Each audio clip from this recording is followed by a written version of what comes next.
जय हिंद everyone. So welcome back to Awakening Classes. जैसा कि हमने अपनी सीरीज स्टार्ट करी थी जिसमें हर डे हम एक टॉपिक को एमसीक्यू कम रिवीजन सेशन की फॉर्म में देखते हैं। आज का हमारा टॉपिक ऑफ डिस्कशन रहेगा फ्रीडम स्ट्रगल या फ्रीडम मूवमेंट। ठीक है, आपके सिलेबस में क्लियरली ये टॉपिक मेंशन है, जीके भी special reference to Jammu Kashmir UT में, और इसमें से एग्जाम में क्वेश्चन आते हैं। सो बिना टाइम वेस्ट कर डिस्कशन को स्टार्ट करेंगे। पहले 5-6 क्वेश्चन में हम अच्छी तरह से रिवाइज कर लेंगे हिस्ट्री को, और उसके बाद वाले क्वेश्चन आपको करने में बिल्कुल भी दिक्कत नहीं आएगी। But I highly recommend you all, पहले आप वीडियो को पॉज करेंगे, क्वेश्चन का आंसर खुद करने की कोशिश करेंगे, उसके बाद आप एक्सप्लेनेशन को सुनेंगे। So let's start. The very first question is, हमें मैच करनी है मूवमेंट विद द ईयर। ठीक है, कौन सी मूवमेंट किस साल में हुई है, ऐसे क्वेश्चन एग्जाम में आते हैं आपको, ईयरली के साथ मैच करने वाले या क्रोनोलॉजिकली ऐसे क्वेश्चन आते हैं। तो आपकी मूवमेंट है सबसे पहले स्वदेशी movement, home rule movement, non cooperation movement और क्विट इंडिया मूवमेंट। तो चारों मूवमेंट के बारे में आपको बताना है कौन सी मूवमेंट कौन से ईयर में हुई थी। आई होप आप ट्राई करे होगे वीडियो पॉज करके, और आई होप आपने आंसर दे दिया होगा। ठीक है, अब मैं आपको कुछ चीजें बताता हूं, उसके बाद हम इस क्वेश्चन को आंसर तक पहुंचेंगे। सबसे पहले अगर हम बात करें स्वदेशी मूवमेंट की, ध्यान से सुनना, मूवमेंट के बारे में बताऊंगा। सबसे पहले अगर हम बात करें स्वदेशी मूवमेंट, देखो स्वदेशी मूवमेंट कब स्टार्ट हुई।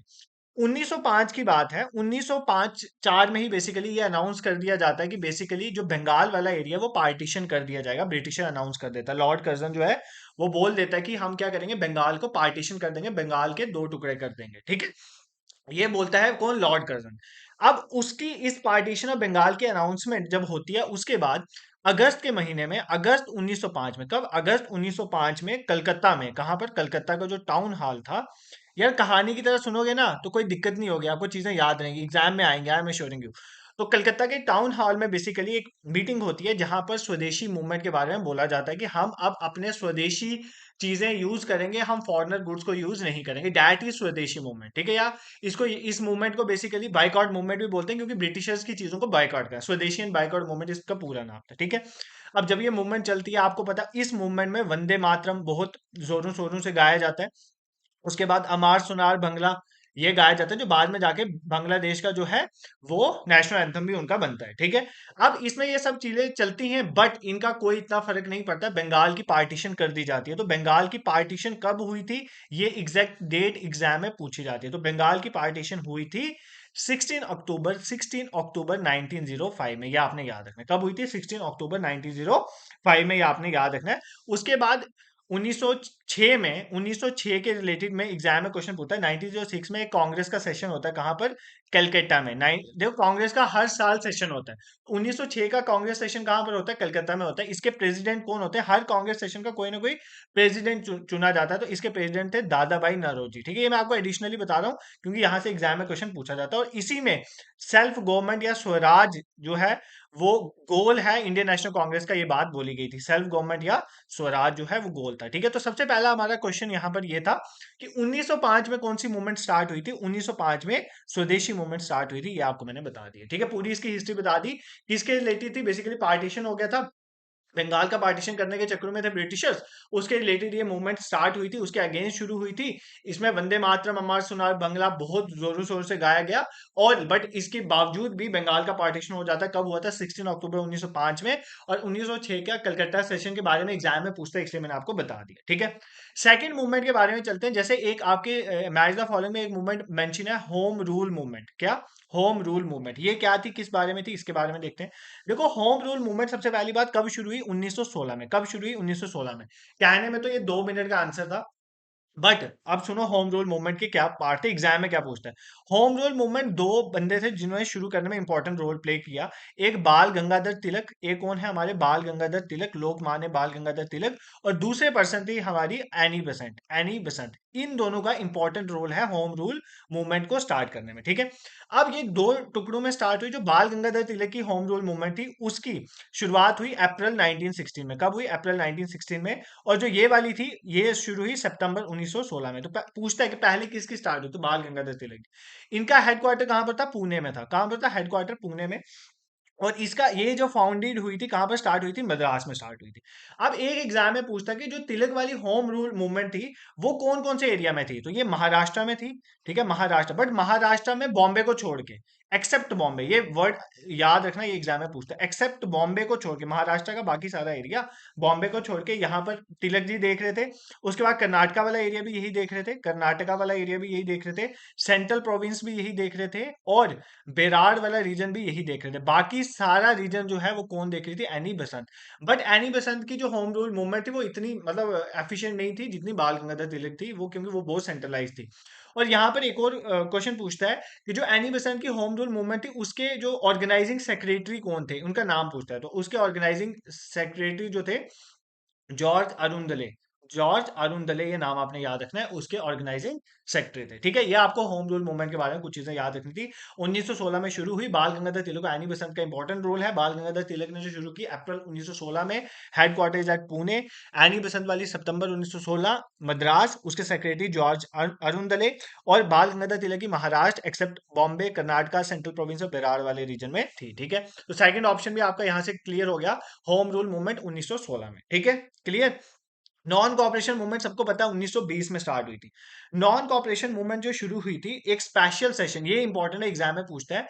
एक ऐसे देखो, ऐसे यूजुअली कांग्रेस जो है उसका सेशन होता है दिसंबर के महीने में, नवंबर दिसंबर के महीने में, मोस्टली दिसंबर के महीने में कांग्रेस मिलती थी। बट जब इंडियन नेशनल कांग्रेस को नॉन कॉपरेशन मूवमेंट स्टार्ट करनी थी, इन्होंने एक स्पेशल सेशन बुलाया था। कहां पर बुलाया था, कलकत्ता में। ठीक है, कलकत्ता में एक स्पेशल सेशन बुलाया गया था सितंबर के महीने में, सितंबर 1920 में। वहां पर नॉन कॉपरेशन मूवमेंट जो है वो अप्रूव हुई थी। ठीक है, बट ये नॉन कॉपरेशन मूवमेंट अच्छी खासी चल रही थी, लेकिन एक डेट याद रखो, 11 फेब 1922 में चोरी चोरा इंसिडेंट होता है। ये एग्जाम में पूछता है कि नॉन कॉपरेशन मूवमेंट क्यों रुकी थी, क्योंकि 11 फेब 1922 में चोरी चोरा में एक पुलिस स्टेशन जो है ब्रिटिशर का, उसको आग लगा देते हैं लोग। तो ये वायलेंट हो गया काम। तो महात्मा गांधी वायलेंस के अगेंस्ट, तो इन्होंने नॉन कॉपरेशन मूवमेंट को रोक दिया था। तो बेसिकली मैंने आपको बता दिया नॉन कॉपरेशन मूवमेंट शुरू कब हुई थी, 1920 में, और रुकी कब थी, 11 फेब 1922 में। अब लास्ट बच गई क्विट इंडिया मूवमेंट। भारत छोड़ो मूवमेंट कब चली थी, 1942 में। ठीक है, ये इंपॉर्टेंट है, इसकी एग्जैक्ट डेट पूछता है। तो 8 अगस्त 1942 में। कब, 8 अगस्त 1942 में।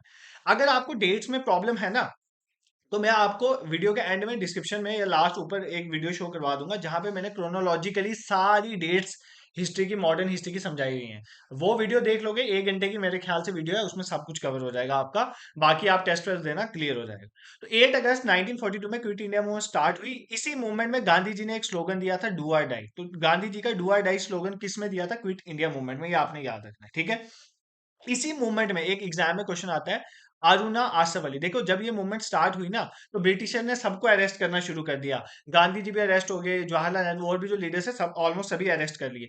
उस टाइम अरुणा आसफ अली जो लेडी थी वो बहुत मशहूर हुई। क्यों, इन्होंने, इनको बेसिकली इनका नाम याद रखना, इनको ग्रैंड ओल्ड लेडी भी बोला जाता है। ठीक है, इन्होंने क्या किया था, इन्होंने इंडियन फ्लैग को होस्ट किया था। एग्जाम में पूछता है, इंडियन फ्लैग को इन्होंने होस्ट किया था कहाँ पे, मुंबई में, मुंबई के ग्वालियर टैंक में इन्होंने इंडियन फ्लैग को होस्ट किया था। ये किसके रिलेटेड है, क्विट इंडिया मूवमेंट के रिलेटेड।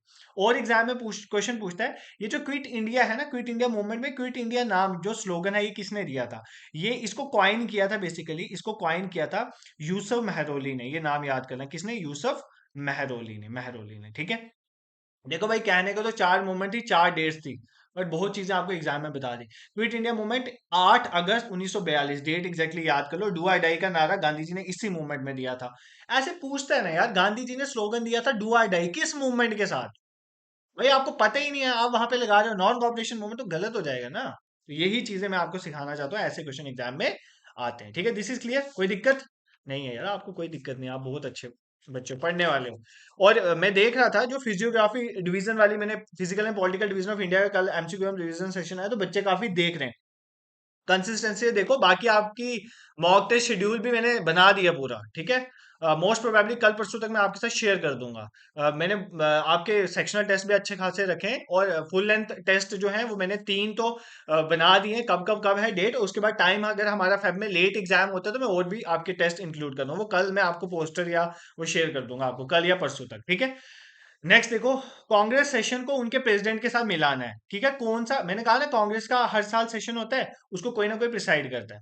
अब आपको बताना है कौन सा सेशन किसने प्रिसाइड किया था, ठीक है, ये आपको बताना है। देखो सबसे पहली बात, लाहौर सेशन वेरी इंपॉर्टेंट, 1929 का लाहौर सेशन हुआ था, इसको जवाहरलाल नेहरू जी ने प्रिसाइड किया था। ये इंपॉर्टेंट सेशन था क्योंकि इसी सेशन में बोला गया था कि हम हर साल 26 जनवरी को बेसिकली इंडिपेंडेंस डे बनाए थे, इसलिए 26 जनवरी 1930 को पहली बार हमने एक तरह का इंडिपेंडेंस डे के रूप में बनाया था, इसीलिए हम 26 जनवरी को रिपब्लिक डे बनाते हैं, ठीक है। तो Lahore session of 1929 is important, किसने प्रिसाइड किया था, जवाहरलाल नेहरू ने, ठीक है। उसके बाद इंपॉर्टेंट है त्रिपुरी का सेशन। अगर मैं त्रिपुरी के सेशन की बात करूं, देखो त्रिपुरी के सेशन जो है बेसिकली ये जीते थे सुभाष चंद्र बोस। सुभाष चंद्र बोस, ध्यान से सुनो, सुभाष चंद्र बोस दो सेशन में जीते हैं। एक हरिपुरी का सेशन, ये भी जीते थे 1938 वाला, और 1939 का त्रिपुरी सेशन भी सुभाष चंद्र बोस ही जीते थे। बट जब इन्होंने 1939 का त्रिपुरी वाला सेशन जीता, इनकी गांधी जी के साथ मतलब थोड़ी सिचुएशन खराब होगी, क्योंकि गांधी जी इनकी थोड़ी आइडियोलॉजी के थोड़े अगेंस्ट चलते थे। अब जब ऐसा हुआ तो इन्होंने गांधी जी के सामने क्या किया, इन्होंने बोला मैं जीता बेशक हूं बट मैं प्रिसाइड नहीं करूंगा इस सेशन को। फिर त्रिपुरी वाला सेशन किसको प्रिसाइड करना पड़ा, डॉक्टर राजेंद्र प्रसाद जी को, ठीक है। जीता इन्होंने था, सुभाष चंद्र बोस ने। और जो हरिपुरा वाला 1938 का सेशन था वो तो सुभाष चंद्र बोस ने ही जीता था, उन्होंने ही प्रिसाइड किया था। बाकी कराची का जो 1931 का सेशन था वो सरदार वल्लभ भाई पटेल जी ने प्रिसाइड किया था, ठीक है। देखो यार, एग्जाम में सेशंस के बारे में क्वेश्चन पूछता है। ऑल्दो मैंने आपको जो हिस्ट्री के लेक्चर्स है वहां पर सब पढ़ाया हुआ है कि कौन सा सेशन जो है किसने प्रिसाइड किया है, आप उन वीडियोस को देखोगे तो कवर हो जाएगा। बट कुछ इंपॉर्टेंट सेशन जो है ना, एक दो मुझे लगता है आपको बता देने चाहिए, तो मैं यहाँ पे थोड़ी स्पेस ढूंढ के बता ही देता हूँ आपको, ठीक है। नीचे कहीं ना कहीं मैंने स्पेस रखी हुई है, हाँ ये है ना। तो यहाँ पे कुछ इंपॉर्टेंट सेशन है जो आपको एग्जैक्टली याद रखना एग्जाम के। देखो, इंडियन नेशनल कांग्रेस का पहला सेशन, सबसे पहला सेशन 1885 में हुआ था, क्यों आपको पता है 1885 में आपकी इंडियन नेशनल कांग्रेस बनी थी। पहला सेशन हुआ था कहां पर, बॉम्बे में हुआ था। कहां पर हुआ था, बॉम्बे में, और इसको प्रिसाइड किया था डब्ल्यू सी बैनर्जी ने, ठीक है। किसने प्रिसाइड किया था, डब्ल्यू सी बैनर्जी। अच्छा, अगर कुछ बच्चों को ये सब आता है और वो सोच रहे हैं कि टाइम वेस्ट हो रहा है, ऐसा बिल्कुल नहीं है, आपको चीजें रिवाइज हो। अगर आपको ये आपने पढ़ा हुआ है, आपको पढ़ने की जरूरत नहीं है, तो आप वीडियो को आगे ले जा सकते हो। आप वीडियो को 1.5 में भी पढ़ सकते हो, ठीक है। बट मुझे सबको लेके चलना है, इसलिए मैं कई बार चीजों को रिपीट भी करवाता हूँ, तो आपको दिक्कत नहीं होनी चाहिए। नेक्स्ट देखो, दूसरा 1886 का जो सेशन हुआ था, मैं सारे नहीं बताऊंगा, ऐसे तो बहुत सेशन है, इंपॉर्टेंट वाला बताऊंगा। वो कलकत्ता में हुआ था। इसको किसने प्रिसाइड किया था, दादा भाई नौरोजी ने। किसने प्रिसाइड किया था, दादा भाई नौरोजी ने, ठीक है। 1887 वाला सेशन बहुत इंपॉर्टेंट है। कहां पर हुआ था सर, 1887 का सेशन हुआ था मद्रास में। कहां पे हुआ था, मद्रास में। इसको प्रिसाइड किया था सैयद बदरुद्दीन तैयब जी ने। किसने, सैयद बदरुद्दीन तैयब जी ने। इंपॉर्टेंट क्यों है, क्योंकि पहले मुस्लिम प्रेसिडेंट थे ये, पहले मुस्लिम प्रेसिडेंट थे किसी कांग्रेस के सेशन के, तो इसलिए ये इंपॉर्टेंट है, ठीक है। तो ये आपको याद रखना है। उसके बाद इतने इंपॉर्टेंट नहीं है, फिर आपका 1905 वाला सेशन, जब ये स्टार्ट हुई थी स्वदेशी मूवमेंट। 1905 वाला सेशन जो है, ये बनारस में हुआ था। बनारस में, ये पूछता है एग्जाम, इसको किसने प्रिसाइड किया था, गोपाल कृष्ण गोखले ने। किसने प्रिसाइड किया था, गोपाल कृष्ण गोखले ने, ठीक है। फिर 1906 वाला मैंने आपको पहले ही बता दिया, दादा भाई नरोजी ने प्रिसाइड किया था। और कहां पर हुआ था, कलकत्ता में हुआ था। दादा भाई नरोजी, ऐसे लिख देता हूँ, ठीक है। दादा भाई नरोजी ने प्रिसाइड किया था। फिर 1907 वाला इंपॉर्टेंट है, इसको किसने प्रिसाइड किया था, ये सूरत में हुआ था। कहां पे हुआ था, सूरत में। इसको किसने प्रिसाइड किया था, रास बिहारी घोष जी ने। क्यों प्रिसाइड किया, बेसिकली इस सेशन में ऐसा क्या हुआ था, क्यों फेमस है, इसलिए फेमस है क्योंकि इसमें कांग्रेस में दो विंग बन गए थे, एक मॉडरेट एक एक्सट्रीमिस्ट। पहले वो इकट्ठे रहते थे, बाद में उन्हें थोड़ा मतलब आइडियोलॉजिकल डिफरेंसेस की वजह से एक स्प्लिट आ गई थी, सूरत स्प्लिट कहते हैं जिसको। तो 1907 का सेशन आप याद रखोगे, ये एग्जाम में पूछता है, ठीक है, ये आपने याद रखना। फिर 1916 का सेशन वेरी इंपॉर्टेंट, कहां पर हुआ था, लखनऊ में हुआ था। कहां पर हुआ था, लखनऊ में। इसको किसने प्रिसाइड किया था, एसी मजूमदार ने। ये बहुत इंपॉर्टेंट सेशन है, क्योंकि इसी सेशन में लखनऊ पैक्ट साइन हुआ था। क्या साइन होता है, लखनऊ पैक्ट। लखनऊ पैक्ट किस किस के बीच में साइन हुआ था, इंडियन नेशनल कांग्रेस और मुस्लिम लीग ने। इन्होंने बोला था कि हम आपस में मिलकर जो है वो अपनी डिमांड रखेंगे, तो ये इंपॉर्टेंट है। और यहाँ पर एक और चीज हुई थी, मॉडरेट्स और एक्सट्रीमिस्ट जो सूरत स्प्लिट में अलग अलग हो गए थे, अब यहाँ पर वो इकट्ठे आ गए थे, ठीक है, ये आपस में इकट्ठे हो गए थे। तो ये दो सेशन बहुत इंपॉर्टेंट है। सबसे इंपॉर्टेंट यहाँ पर लखनऊ पैक्ट साइन हुआ था इंडियन नेशनल कांग्रेस और मुस्लिम लीग के बीच में, ये आपने याद रखा। 1960 वाला सेशन, 16 वाला सेशन एग्जाम में पूछता है। भाई कोई बात नहीं है, 5 मिनट लग जाएंगे, बट सुन लो, इंपॉर्टेंट है जो बोल रहा हूँ, ठीक है। उसके बाद इंपॉर्टेंट है जो हमारा सेशन एक 19 ऐसे बहुत इंपॉर्टेंट भी हैं बट मैं अभी नहीं बता रहा। बेलगांव वाला सेशन बहुत इंपॉर्टेंट है, एग्जाम में पूछता है। क्यों? ये इकलौता ऐसा सेशन है जिसमें जिसको प्रिसाइड किया था किसने? हमारे महात्मा गांधी जी ने। तो मोहनदास करमचंद जी ने इसको प्रिसाइड किया था, ये आपने याद रखना है। उसके बाद एक 1925 का सेशन है, ये भी बहुत इंपॉर्टेंट है। क्यों? क्योंकि ये बेसिकली हुआ कहाँ था? कानपुर में हुआ था। और ये इसलिए इंपॉर्टेंट है क्योंकि इसको प्रिसाइड किया था किसने? सरोजिनी नायडू ने। सरोजिनी नायडू ने। क्या फेमस है इनके बारे में सरोजिनी नायडू? इससे कि ये पहली इंडियन, फर्स्ट इंडियन वुमेन बनी थी प्रेसिडेंट किसकी? इंडियन नेशनल कांग्रेस के सेशन की। तो ये आपने याद रखना है। फिर उसके बाद ऐसे तो बहुत है। फिर 1929 का लाहौर सेशन में आपको ऑलरेडी बता चुका हूँ, जवाहरलाल नेहरू जी ने देखा था। फिर उसका 1931 का कराची वाला वल्लभ भाई पटेल जी ने किया था। उसके बाद मैंने आपको इंपॉर्टेंट बता दिया 1938 वाला हरिपुरा वाला जो सुभाष चंद्र बोस जी ने, और 1939 वाले त्रिपुरी वाले जो राजेंद्र प्रसाद जी ने किया था प्रिसाइड। ये सब इंपॉर्टेंट है जो मैंने आपको बता दिए। इनमें से एग्जाम में क्वेश्चन पूछता है तो आप इसको अच्छे से कवर कर लोगे। ठीक है, दिस इज क्लियर। तो कोई दिक्कत आपको नहीं होनी चाहिए। देखो आपने मेरे से एक क्वेश्चन ही पूछा, अब कैसे पूछोगे? आप तो कमेंट सेक्शन में पूछोगे, लाइव क्लास तो नहीं है। देखो कानपुर में मैंने आपको बोला 1925 में सेशन हुआ, वो कानपुर में इंपॉर्टेंट इसलिए है क्योंकि सरोजिनी नायडू जी ने किया और पहली इंडियन वुमेन प्रेसिडेंट थी। इसका मतलब इससे पहले कोई वुमेन प्रेसिडेंट रही होंगी इंडियन नेशनल कांग्रेस के सेशन की? तो बिल्कुल। जो 1917 का सेशन हुआ था, 1917 का, उस सेशन को पहली बात तो वो कहां पर हुआ था? कलकत्ता में ही हुआ था। उस सेशन को प्रिसाइड किया था एनी बेसेंट ने। किसने किया था? एनी बेसेंट ने किया था। और वो पहली वुमेन बनी थी जिसने कांग्रेस के सेशन को प्रिसाइड किया, बट वो इंडियन नहीं थी। तो पहली इंडियन वुमेन पूछेगा तो 1925 का सेशन हो कानपुर। पहली वुमेन जिसने प्रिसाइड किया इंडियन नेशनल कांग्रेस सेशन, वो 1917 वाला कहां पर? कलकत्ता में, एनी बेसेंट। ठीक है। एनी बेसेंट को प्रिसाइड क्यों, वो क्यों जीती थी इलेक्शन? इसका रीजन मेन था 1916 में होम रूल मूवमेंट में इन्होंने बहुत इंपॉर्टेंट रोल प्ले किया था, इसलिए। ठीक है। आई होप ये क्वेश्चन आपका क्लियर हो गया। अब आपको इस क्वेश्चन में कोई दिक्कत नहीं होगी। ठीक है। यार पहले 3-4 क्वेश्चन में मेहनत कर लो, बाकी क्वेश्चन ऐसे ही आप उड़ा लोगे 5 मिनट में। ठीक है। तो इतना नहीं सोचो कि सेशन लंबा हो जाता है। अगर मुझे लंबा सेशन रिकॉर्ड करना पड़ता है तो मेरी भी कितनी एनर्जी लगती होगी, मेरे भी कितने एफर्ट्स लगते होंगे। बट मैं ये नहीं चाहता कि यार आप क्लास में आओ जस्ट क्वेश्चंस के आंसर देके। तो भाई अगर क्वेश्चन के आंसर देखें तो गूगल में देख सकते थे आप। ठीक है। तो आपको यहाँ पर आने का कुछ तो फायदा हो। नेक्स्ट क्वेश्चन देखो, नेक्स्ट क्वेश्चन क्या कहता है? मैच करो कमीशन प्लान विद ईयर। हाँ, कौन सा प्लान किस साल में आया? ठीक है, this is also very important. और कई बार एग्जाम में क्रोनोलॉजिकली बोल देता है, इनको लगाओ। मान लो ये चारों को दे देगा, आपको बोलेगा सबसे पहले कौन सा, और ऐसे क्वेश्चन में मॉक में डालूंगा क्रोनोलॉजी वाले, पहले कौन सा सेशन आया उसके बाद कौन सा सेशन आया। तो ऐसे क्वेश्चन एग्जाम में आते हैं। ठीक है। तो आपको मैं सबके पहले बताता चलता हूँ ये कौन कौन सा किसके रिलेटेड है। देखो जो साइमन कमीशन है, देखो साइमन कमीशन क्यों आया था, इस सुनो। गवर्नमेंट क्या करती है? गवर्नमेंट, ब्रिटिश गवर्नमेंट एक एक्ट लाती है 1919 का। ठीक है। गवर्नमेंट, उसको बोलते हैं गवर्नमेंट ऑफ इंडिया एक्ट। इसमें बहुत सारे चेंजेस होते हैं। जब ब्रिटिश ये एक्ट लाती है, उस एक्ट में ये चीज लिखी होती है कि 10 साल के बाद एक कमीशन आएगा जो देखेगा कि ये एक्ट अच्छे से काम कर रहा है या नहीं कर रहा है। तो 1919 के 10 साल के बाद ये एक्ट आना था, बट ये एक्ट जो कमीशन आनी थी, ये कमीशन 1927 में ही आ जाती है। इस कमीशन को बोलते हैं साइमन कमीशन। ठीक है। 1927 में आती है, इंडिया में ये अराइव होती है 1928 में। ठीक है। बट ये जब इंडिया में आती है तो आपको पता है कि इसके अगेंस्ट स्लोगन लगते हैं, Simon go back, Simon go back. आपने सुना होगा। क्यों लगते हैं? इसलिए लगते हैं क्योंकि साइमन कमीशन जो आती है इसमें एक भी इंडियन नहीं है। भाई तुम इंडिया के किसी एक्ट को चेक कर रहे हो कि वो एक्ट ठीक है या नहीं है, और तुमने उस कमीशन में एक भी इंडियन को नहीं रखा, तो इसलिए इसके खिलाफ बहुत एक्शन हुआ था। तो साइमन कमीशन इसके बारे में। ठीक है, दिस इज क्लियर। सेकंड, अगर मैं क्रिप्स मिशन की बात करूं, क्रिप्स मिशन 1942 में आया था स्टेफर्ड क्रिप्स की अध्यक्षता में। इसमें क्या था? इसमें बेसिकली तब क्या हो रहा था आपको पता है, 1939 से लेकर 45 के बीच में सेकेंड वर्ल्ड वॉर हुई। अब ब्रिटिशर्स को चाहिए थे इंडियंस वॉर में लड़ने के लिए, तो बेसिकली उन्होंने क्रिप्स को भेजा कि तुम इंडियन को वॉर के लिए मनाओ। ठीक है। तो इंडियन को ये बोल देना कि जब आप वॉर खत्म हो जाएगी हम आपको डोमिनियन स्टेटस दे देंगे। डोमिनियन स्टेटस मतलब आप ब्रिटिश के अंदर ही इंडिपेंडेंट हो गए, पूरी कंप्लीट इंडिपेंडेंस नहीं। तो इंडिया ने रिजेक्ट कर दिया, बोलते हैं 1942 आ गए तो इंडियन तब डोमिनेंट स्टेट है, इंडियन कंप्लीट इंडिपेंडेंस चाहते थे 1906 के बाद ही, जब दादा भाई नौरोजी ने वहां पे सेल्फ गवर्नमेंट का डिक्लेयर किया था, स्वराज का। ठीक है। तो ये क्रिप्स मिशन 1942 में आया था, मैंने आपको बता दिया। फिर cabinet mission is very important, 1946 में आया था। देखो क्या होता है, क्रिप्स मिशन जो है ऑल टुगेदर फेल हो जाता है। फिर गवर्नमेंट क्या करती है, फिर ब्रिटिश में गवर्नमेंट चेंज होती है, वो गवर्नमेंट क्या करती है, 3 मेंबर्स का एक मिशन बनाती है जिसका नाम रखा गया कैबिनेट मिशन। इसमें 3 बंदे कौन से, वो एग्जाम में पूछता है, बहुत बार पूछा है। पैट्रिक लॉरेंस, पहला नाम याद कर लेना, क्या नाम है? Patrick Lawrence. दूसरा नाम है स्टेफर्ड क्लिफ्स। भाई आपको ना ये थोड़ा समझने में आ रही होगी दिक्कत अगर आपने नहीं पढ़ा है, ठीक है, बट मैं आपको एश्योर करता हूँ यहाँ से क्वेश्चन एग्जाम में आएंगे। मैं इंपॉर्टेंट चीजें ही बता रहा हूँ, एक्स्ट्रा कुछ भी नहीं बता रहा। एबी अलेक्जेंडर, ये तीन बंदे इस कैबिनेट मिशन में आते हैं।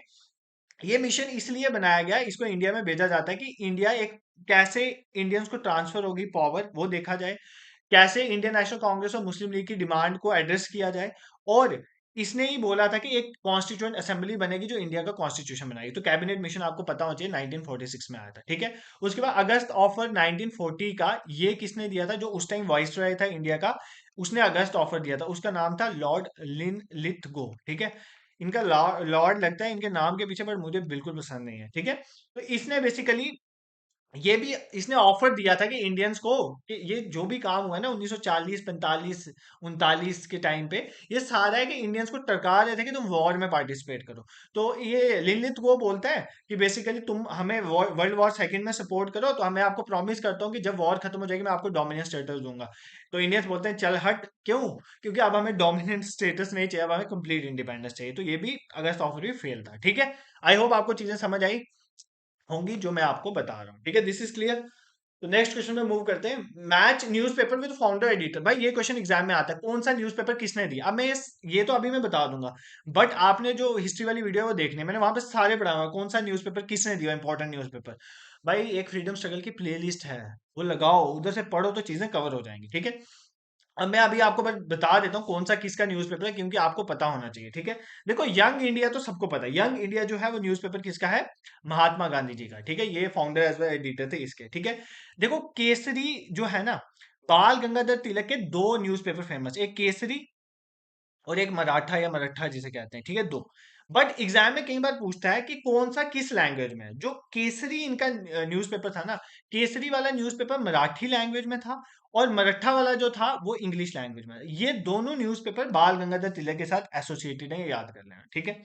वंदे मातरम किसका न्यूज़पेपर था, वंदे मातरम जो है ये न्यूज़पेपर बिपिन चंद्र पाल जी ने स्टार्ट किया था, बट अरबिंदो घोष जी इसके एडिटर बने थे बाद में, इसलिए ये ऑप्शन आपका अरबिंदो घोष जी का है, ठीक है। और next in the last option for today's session is today's question is new India. तो न्यू इंडिया जो है वो किसका बेसिकली न्यूज़पेपर था, न्यू इंडिया के साथ एसोसिएटेड थे बेसिकली हमारी एनी बेसेंट। तो एनी बेसेंट का न्यू इंडिया है न्यूज़पेपर, ये आपने याद रखना है, ठीक है। 2 सेकंड के लिए आपको लगा होगा ना कि मेरा ध्यान ऐसे भटक गया, मैं क्या उल्टा सीधा बोल रहा हूँ। ये फोन ना एक ऐसी बीमारी है ना, क्योंकि अभी मेरे को बीच में एक इंपॉर्टेंट कॉल आ रही है, तो मतलब उसको देख के मेरा उधर है उठाऊं नहीं उठाऊं, तो पूरी कंसंट्रेशन मेरी खराब होगी, ठीक है। बट आई नहीं हो, कॉल बाद में उठाएंगे, पहले पढ़ा लेते हैं। तो देखो मैं यहाँ पर ये बता रहा हूँ, ये मैंने सिर्फ 4 न्यूज़पेपर बताए, बट 4 न्यूज़पेपर नहीं है, आपको बहुत इंपॉर्टेंट न्यूज़पेपर्स हैं, तो आपने वो न्यूज़पेपर देख लेने हैं सारे, ठीक है। न्यूज़पेपर्स कवर करने, न्यूज़पेपर से एग्जाम में क्वेश्चन आता है। नेक्स्ट क्वेश्चन देखो, who was the first governor general of free India. जब इंडिया आजाद हुआ 1947 में, तो इंडिया के पहले गवर्नर जनरल कौन बने। ये नहीं बोल रहा कि पहले इंडियन गवर्नर जनरल कौन बने, ये पूछा है कि पहले governor general of free India. India 15 अगस्त 1947 को आजाद हो गया ना, उसके बाद पहले गवर्नर जनरल इंडिया के कौन बने। सी राजगोपालाचारी, माउंटबेटन, जवाहरलाल नेहरू या राजेंद्र प्रसाद। देखो जब इंडिया आजाद हुआ, सुनना मेरी बात ध्यान से, तो हमारे जो पहले गवर्नर जनरल बने वो लॉर्ड माउंटबेटन ही थे। क्यों? क्योंकि इससे पहले यही थे, वाइसराय यही थे। तो इंडियंस ने बोला कि अभी थोड़ी देर के लिए इन्हीं को ही बनाते हैं, बाद में हम जो है किसी और को चुनेंगे। बट इंडिया और पाकिस्तान में यही फर्क है, पाकिस्तान जैसे ही आजाद हुआ तो जिन्ना बन गए गवर्नर जनरल, ठीक है। इंडिया ने नहीं ऐसे किए, इंडिया के माउंटबेटन ही रहे थोड़ी देर। फिर जब माउंटबेटन के बाद जो पहले एग्जाम में क्वेश्चन आता है, फर्स्ट इंडियन, ये भी क्वेश्चन आता है, फर्स्ट इंडियन गवर्नर जनरल। तो अगर पूछेगा पहले इंडियन गवर्नर जनरल कौन थे फ्री इंडिया के, तो जो अगर पहले इंडियन पूछेगा तो आप याद करोगे सी राजगोपालाचारी, राजगोपालाचारी। तो अगर पहले इंडियन पूछेगा तो सी राजगोपालाचारी, ठीक है। अगर इंडियन पूछेगा, और यही इकलौते रहे थे, इसके बाद गवर्नर जनरल का सिस्टम ही खत्म हो गया था, फिर आपको पता है 1950 के बाद प्रेसिडेंट वाला सिस्टम स्टार्ट हो गया। पहले इंडियन गवर्नर जनरल कौन रहे थे, सी राजगोपालाचारी। और पहले गवर्नर जनरल कौन रहे थे फ्री इंडिया के, वो लॉर्ड माउंटबेटन। बस इतना आपको याद रखना है, ऐसे क्वेश्चन एग्जाम में आएंगे तो आप कर लोगे, ठीक है। नेक्स्ट क्वेश्चन पे मूव करते हैं। विच of the following pairs is correctly match. भाई मुझे लग रहा है कि आप क्वेश्चन पहले खुद भी कर रहे हो, अगर नहीं कर रहे हो तो करो यार, ऐसे खाली मैं आंसर बताया जा रहा हूँ कोई फायदा नहीं। वीडियो को पॉज करो, आंसर खुद लगाओ पहले। पूरा दिन मैंने कल रात को नोटिफाई किया था आपका फ्रीडम स्ट्रगल का शाम को टेस्ट हुआ, तो आपने दिन में कुछ तो पढ़ा होगा ना।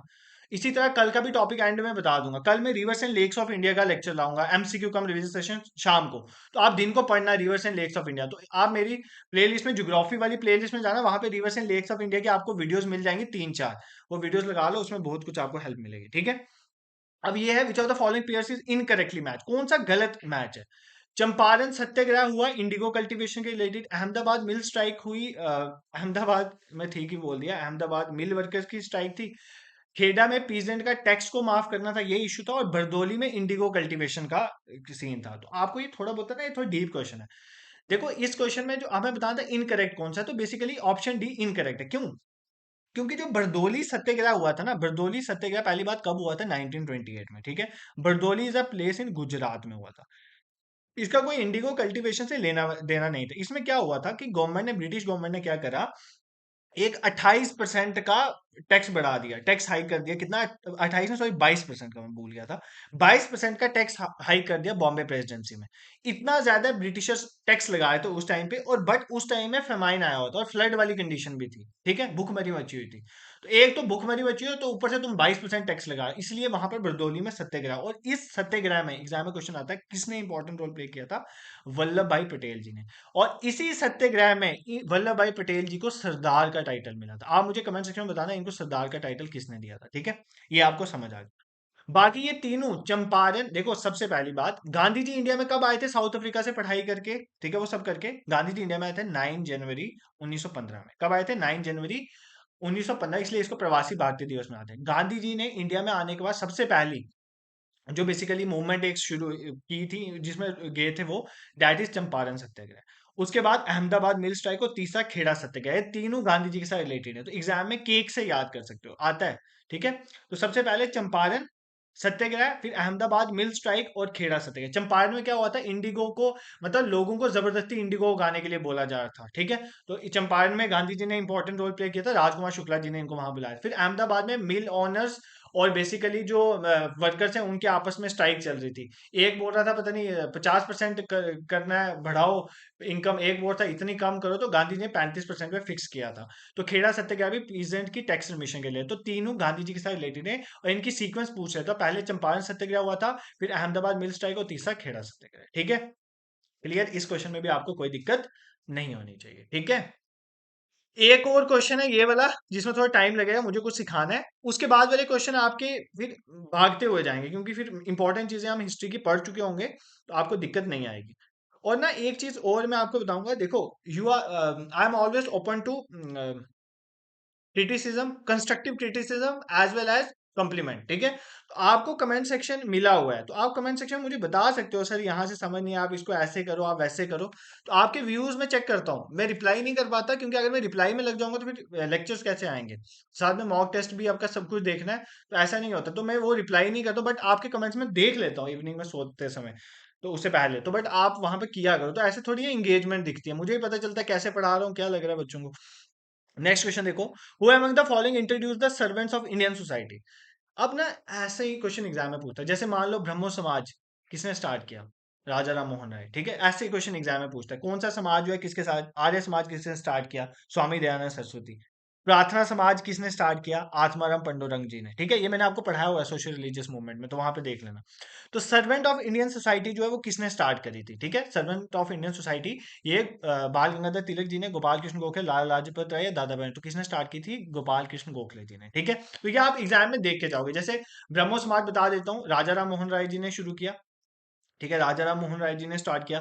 फिर प्रार्थना समाज एग्जाम में पूछ लेता है, तो आत्माराम पंडुरंग जी ने स्टार्ट किया, ठीक है। आर्य समाज पूछ लेते हैं, आर्य समाज स्वामी दयानंद सरस्वती जी ने, किसने? स्वामी दयानंद सरस्वती जी ने स्टार्ट किया, ठीक है। उसके बाद थियोसॉफिकल सोसाइटी भी एग्जाम में पूछता है, थियोसॉफिकल सोसाइटी स्टार्ट करने वाले एक मैडम एचपी लवास्की थे, लवास्की, और साथ में कर्नल एच एस ऑलकट, ये दो थे इंपॉर्टेंट थियोसॉफ। और फिर रामकृष्ण मिशन है, ये पूछता है रामकृष्ण मिशन में स्वामी विवेकानंदा का इंपॉर्टेंट रोल है, तो वो आपने याद रखना है, ठीक है। ऐसे क्वेश्चन आते हैं। जैसे होम रूल मूवमेंट किसने स्टार्ट की, वो हमने ऑलरेडी देख लिया, ठीक है। ये पूछता है अभिनव भारत वीर सावरकर जी ने, ये भी एग्जाम में कहीं बाहर क्वेश्चन पूछा गया है। फिर उसके बाद एक, जैसे ये सर्वेंट ऑफ इंडियन सोसाइटी है ना, गोपाल कृष्ण गोखले जी ने शुरू किया था। एक पूछता है सर्वेंट ऑफ पीपल सोसाइटी, क्या? सर्वेंट ऑफ पीपल सोसाइटी, ये किसने शुरू की थी? तो ये लाला लाजपत राय जी ने की थी। किसने की थी? लाला लाजपत राय जी ने। ये भी एग्जाम में पूछता है, ये आप कर लोगे, ठीक है। उसके बाद ये कुछ इंपॉर्टेंट है जो मैंने आपको, जैसे सेल्फ रिस्पेक्ट मूवमेंट, यार ये मैं भूल गया था, बहुत इंपॉर्टेंट, ये बहुत बार एग्जाम में आई है। सेल्फ रिस्पेक्ट मूवमेंट किसने स्टार्ट करी थी? ईवी रामा स्वामी नाइकर ने। किसने? रामा स्वामी नाइकर ने, ठीक है। बट आप देख लोगे, अभी भी काफी बचती हैं, आप देख लोगे, ये एग्जाम में क्वेश्चन आता है, ठीक है। नेक्स्ट क्वेश्चन नंबर 8 क्या कहता है आपका? The book poverty and un British rule in India, basically Britishers के बारे में बताया था कि ब्रिटिशर्स कैसे गलत काम करें, यहाँ से जो है वो सामान लेके जा रहे हैं और वापस डंप इंडिया में ही कर रहे हैं, मतलब इंडिया का नुकसान करवा रहे हैं। Poverty and British rule in India, ये किसने बुक लिखी है? दादा भाई नरोजी जी ने, जिनको grand old man of India भी कहते हैं, ठीक है। भाई वीडियो पास करो, पहले खुद आंसर करो, ठीक है, उसके बाद आप आंसर्स को देखो। नेक्स्ट क्वेश्चन देखो, which of the following movement was started after the partition of Bengal? बताओ। अब इसका आंसर नहीं कर सकते। होम रूल मूवमेंट 1916, खिलाफत मूवमेंट और नॉन कॉपरेशन मूवमेंट इकट्ठी इकट्ठी थी 1919-20 के टाइम पे, ठीक है, 1920-19 के टाइम। स्वदेशी मूवमेंट स्टार्ट हुई थी बेसिकली 1905 में पार्टीशन के बाद। सिविल डिसोबीडियंस मूवमेंट 1930 में, दांडी मार्च इसके साथ एसोसिएटेड है। इसमें क्या हुआ था मैं बता देता हूँ। क्या हुआ कि गांधी जी बेसिकली क्या अपने साबरमती आश्रम से निकले और दांडी की तरफ गए। इन्होंने साल्ट लॉ को ब्रेक किया अप्रैल के महीने में 1930 में, और इसी को बोलते हैं सिविल डिसोबीडियंस मूवमेंट। मतलब सिविल डिसोबीडियंस मूवमेंट होता है कि हम जो ब्रिटिशर्स ने लॉज बनाए उनको नहीं मानेंगे, ये है सिविल डिसोबीडियंस मूवमेंट। 1930 आपको डेट याद रखनी। नेक्स्ट क्वेश्चन नंबर 10 देखो, लखनऊ पैक्ट जो है किसके बीच में एग्रीमेंट हुआ? अभी पढ़ा था ना सेशन, लखनऊ वाला सेशन, एसी मजूमदार, उसमें लखनऊ पैक्ट साइन हुआ, तो किसके बीच में? Congress and Muslim League, extremist and moderate, Britisher and Congress, या कांग्रेस रेवल्यूशन। मैंने आपको बताया था लखनऊ पैक्ट बेसिकली इंडियन नेशनल कांग्रेस और मुस्लिम लीग, ऑल्दो यहाँ पे एक्सट्रीमिस्ट एंड मॉडरेट्स भी इकट्ठे आए थे, बट वो पैक्ट नहीं था। यार देखो, हमारे घर के दो बंदे, हम दो भाई हैं मान लो, हमारे दो भाइयों के बीच में मतलब थोड़ी बहुत ऐसे कभी अनबन हो जाती है, तो हम वापिस इकट्ठे हो गए, ठीक है। तो इसमें क्या है? ये कोई पैक्ट थोड़ी है। तो मॉडरेट से एक्सट्रीमिस्ट तो ऐसे ही इकट्ठे हो गए, ठीक है। बट पैक्ट तो बेसिकली कांग्रेस और मुस्लिम लीग में हुआ था कि मतलब अब हम मिलके एक आवाज उड़ाएंगे, तो ठीक है, उठाएंगे। नेक्स्ट क्वेश्चन देखो, the famous slogan Swaraj is my birth right, पहली बात तो ये दिया किसने था? Swaraj is my birth right and I shall have it, बाल गंगाधर तिलक जी ने। किसने दिया था? बाल गंगाधर तिलक जी ने। तो ये पहली बार कब यूज हुआ था? बाल गंगाधर तिलक। देखो, होम रूल मूवमेंट के टाइम, नॉन कॉपरेशन मूवमेंट के टाइम, स्वदेशी मूवमेंट के टाइम, सिविल डिसोबीडियंस मूवमेंट, जब नॉन कॉपरेशन मूवमेंट का टाइम था ना, तब बाल गंगाधर तिलक जी की डेथ हो गई थी, ठीक है। इसलिए इन्होंने एक फंड भी बनाया था, इसका तिलक फंड, ठीक है, जहाँ पे लोग पैसे करते थे और फिर वो हेल्प करता था मूवमेंट में। तो बेसिकली ये जो है Swaraj is my birth right I shall have it, ये फेमस हुआ था होम रूल मूवमेंट में, जब ये चला रहे थे बाल गंगाधर तिलक जी, तब ये फेमस हुआ था।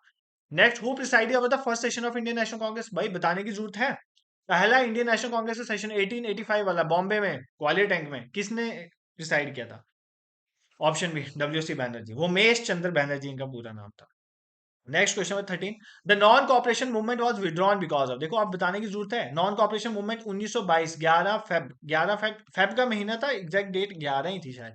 11 फेब 1922 में नॉन कॉपरेशन मूवमेंट विड्रॉ कर दी थी गांधी जी ने। क्यों? ऐसा क्या होता है? जलियांवाला बाग में तो 1919 अप्रैल में, बैसाखी वाले दिन हुआ था, 13 अप्रैल को, ठीक है। साइमन कमीशन मैंने आपको बता दिया 1928 में इंडिया में आया था। चोरी चोरा इंसिडेंट बेसिकली हुआ था 1922 में, जब पूरा पुलिस स्टेशन जला दिया था, उस टाइम की बात है, तो ये आपको यहाँ पर याद रखना है। और next is the slogan do or die, किसने दिया था? डू आर डाई स्लोगन किस मूवमेंट के टाइम दिया गया था? भाई इसलिए तो मूवमेंट पढ़ाई थी, तो बताया था इस मूवमेंट के साथ रिलेटेड है।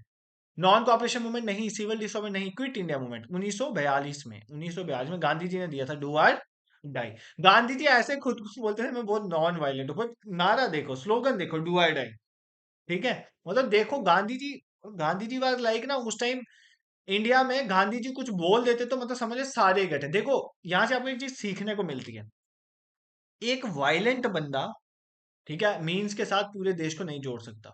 एक नॉन वायलेंट बंदा ही जोड़ सकता है। वायलेंट बंदा थोड़े लेवल पे चेंज ला सकता है, रेवोल्यूशन ला सकता है, बट एक बड़े लेवल में रेवोल्यूशन लाने के लिए तुम्हें नॉन वायलेंट वे यूज करना पड़ता है। ये गांधी जी ने सिखाया, पूरा हिंदुस्तान उनकी सुनता था, ठीक है, एक लाठी पे। देखो, खुद को वो बोलते थे, गांधी जी का मतलब आइडियोलॉजी बहुत खतरनाक है। खुद को बोलते थे वो नॉन वायलेंट हूं मैं, ठीक है, और स्लोगन डू आर डाई। दूसरा, गांधी जी खुद बोलते थे कि मैं नॉन वायलेंट हूं, बट अपने पास जो डंडा रखते थे वो उनकी हाइट से भी ऊंचा था, ठीक है। तो देखो, मतलब गांधी जी और गांधी जी, ठीक है। Next and the last question for today session is, the cabinet mission plan 1946 में आया था, उसका क्या काम था, क्या एम था? पार्टीशन ऑफ इंडिया नहीं, वो माउंट बेटन प्लान था कि इंडिया की, जिसमें पार्टीशन हुई थी। फॉर्मेशन ऑफ कॉन्स्टिट्यूएंट असेंबली, बिल्कुल यही था, फॉर्मेशन ऑफ कॉन्स्टिट्यूएंट असेंबली बनेगी, उसके लिए था cabinet mission plan of 1946। I hope this is clear to you, और आपको ये सेशन जो है पसंद आया होगा। तो अगर आपको सेशन पसंद आ रहा है, पढ़ना पसंद आ रहा है, तो you can support us bye subscribing YouTube channel. देखो, अगर आपको सच में पसंद आया तो 1 सेकंड लगता है हार्डली, सब्सक्राइब कर लो, मुझे भी थोड़ी मोटिवेशन मिलती है। बाकी टेलीग्राम और व्हाट्सएप ग्रुप के लिंक डिस्क्रिप्शन में है, आप उसको ज्वाइन करो यार। वहां पर मैं बता देता हूँ ना किसका टेस्ट है, और साथ में टाइम कितना है क्लास का, दिस दैट सब चीजें मैं वहां पर क्लियर करता हूँ। और आप अच्छे से पढ़ो। बाकी जो बिल्कुल एग्जाम ओरिएंटेड मॉक में आपको प्रोवाइड कर दूंगा, बस बी रेडी। मेरी वेबसाइट ऑलमोस्ट ऑलमोस्ट वापस रूट में, देखो मैंने 10 महीने पहले पढ़ाया नहीं है, उसके बाद मैंने क्लासेस स्टार्ट की हैं, तो अभी थोड़ी चीज़ों को वापस सेटल डाउन होने में मैं खुद टाइम ले रहा हूँ। तो उसके बाद आपके टेस्ट भी हो जाएंगे स्टार्ट। बाकी आप अच्छे से प्रिपेयर करो, और ना ज़्यादा आगे पीछे भटकना मत, अब ये केस आ गया, ये वो वगैरह, पढ़ाई पे फोकस रहो। तो बिल्कुल एग्जाम के अच्छे से प्रिपेयर करो। Thank you so much for watching.